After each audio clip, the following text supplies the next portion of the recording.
कुंभ का मेला चल रहा है ना आजकल। कुंभ में आप देखिए नए नए बाबा निकल के आ रहे हैं, बड़े बड़े अजीब करिश्मे दिखा रहे हैं। कहीं आग लगा रहे हैं, कहीं मुंह से आग निकाल रहे हैं, कहीं सर से आग निकाल रहे हैं। बड़े बड़े अजीब तरह के करतब दिखा रहे हैं। यार अब हमें हुजूर बदियुद्दीन मदार साहब मकनपुरी रहमतुल्लाह अलैह की याद आती है, हुजूर वारिस पाक रहमतुल्लाह अलैह की याद आती है, हुजूर ख्वाजा मोइनुद्दीन चिश्ती अजमेरी की याद आती है कि जिन्होंने गेरुए कपड़े पहनना अपने सिलसिले में राइज की।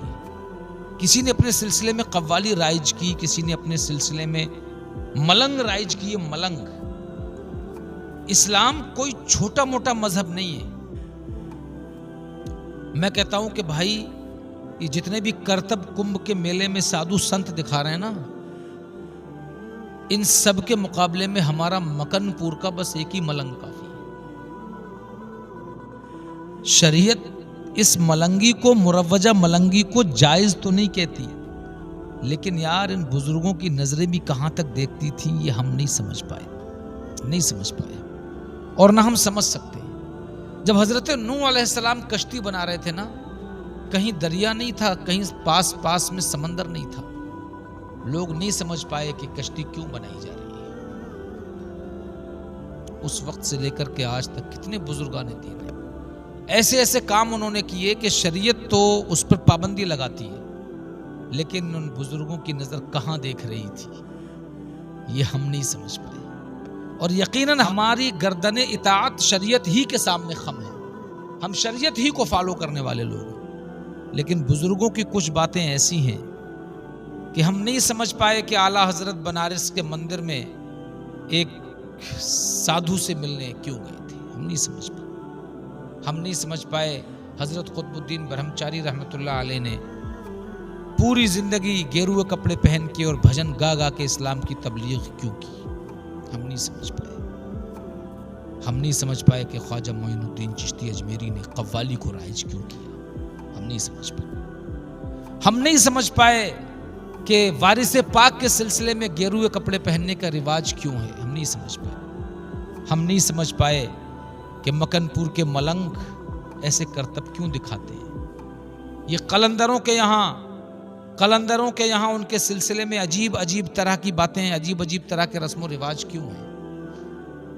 हम समझ तो नहीं पाए, लेकिन कुंभ के मेले ने इतना तो समझा दिया कि जनाब उल्टी ही चाल चलते हैं दीवान गाने इश्क, आंखों को बंद करते हैं दीदार के लिए। इस्लाम बहुत बड़ा मजहब है, दुनिया में इसका कोई मुकाबला नहीं और दुनिया में कोई ऐसी चीज नहीं कि जिसका इस्लाम इहाता नहीं करता।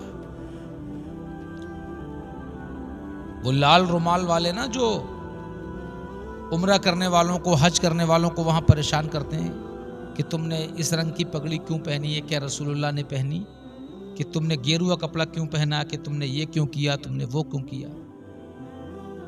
उन बेवकूफ़ों को कभी पकड़ के हिंदुस्तान लाओ, वहां वो क्या जानेंगे जहां कोई खुराफात ही नहीं है। उनको पकड़ करके ऐसी जगह लाओ और उन्हें ला करके दिखाओ कि देखो इन बुजुर्गों ने क्यों ऐसे कारनामे अंजाम दिए। ये तुम वहां बैठ करके क्या देख सकते हो, ये तो यहां देखो जहां लोहे से लोहे को काटा जाएगा। ये तो यहां देखो, यहां देखने से तुम्हें पता लगेगा कि इन बुजुर्गों ने ये तरीके इस्लाम में क्यों ईजाद किए। मैं खुल के नहीं कहूंगा क्योंकि शरीयत की तलवार बहुत तेज होती है। बस इतना समझ लो हम शरीयत ही को मानने वाले हैं। शरीयत ने जिस चीज को मना किया हम भी मना करते हैं, लेकिन बुजुर्गों की कुछ बातें ऐसी होती हैं, कुछ अदाएं ऐसी होती हैं कि जहां तक वो देखते हैं वहां तक हमारी नजरें, हमारी अक्ल काम नहीं करती। आखिरकार बात को यहीं तमाम करना पड़ेगा कि न किताबों के न कॉलेज के है दर से पैदा, दीन होता है बुजुर्गों की नजर से पैदा।